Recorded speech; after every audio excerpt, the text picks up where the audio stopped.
नमस्कार. तुम्हाला माहिती आहे का? आपले यश, आपली प्रगती कुठून सुरुवात होते? आपले यश हे आपल्या विचारातून सुरुवात होते आणि विचार हे आपल्या घरातून सुरुवात होतात. म्हणून घर हे शास्त्रानुसार पवित्र असणं, शुद्धता असणं हे खूप जास्त गरजेचं आहे. त्यामुळे आज मी तुम्हाला सांगणार आहे की वास्तुशांती केल्याने हे सर्व दोष दूर होतील का? का त्याआधी कुठले विधी करावे लागतात? याचं काही शास्त्र आहे का? हे जाणून घेण्यासाठी हा व्हिडिओ शेवटपर्यंत नक्की पहा. मी जे बोलतोय ते फक्त ऐकून नाही, तर ते किंवा त्यावरती विचार करून ते प्रत्यक्षात केल्याने याचा फायदा तुम्हाला नक्कीच होणार आहे. वास्तुशांती आपण घर शुद्धीसाठी करत असतो.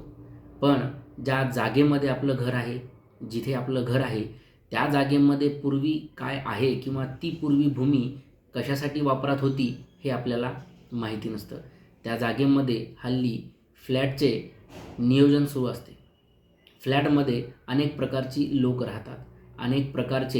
अनेक विचारांचे लोक त्या ठिकाणी राहतात. पण आपण जे घर घेतो, जो फ्लॅट घेतो, त्या फ्लॅटमध्ये आपल्याला राक्षोघ्न नावाचा एक विधी करायचा असतो. तो विधी कशासाठी केला जातो हे आपल्याला माहिती नाही, कारण हा विधी आपल्याकडे फारसा कोणी करत नाही किंवा हा विधी या ठिकाणी जास्त प्रचलित नाही. दक्षिण भागामध्ये या विधीला खूप जास्त महत्त्व दिले जाते. आपणही हा विधी करू शकतो का? चला आपण पाहूयात. राक्षोघ्न म्हणजे राक्षसी वृत्तीचा नाश करणारा विधी आहे. या जागेमध्ये अनेक बाधा असतात.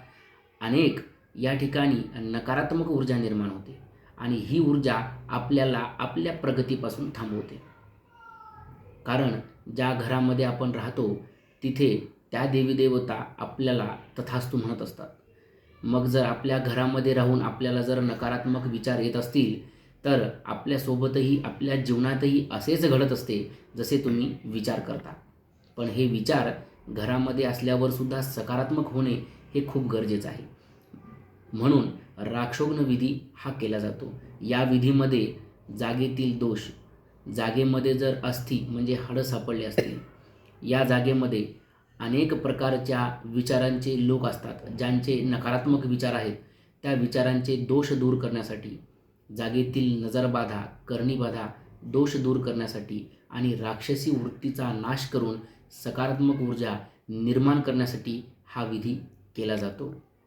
अजून आपल्याला या व्हिडिओच्या माध्यमातून या विधीचा काही उल्लेख हवा असेल किंवा या विधीबद्दल काही माहिती हवी असेल तर नक्कीच आम्हाला कमेंट करून सांगा.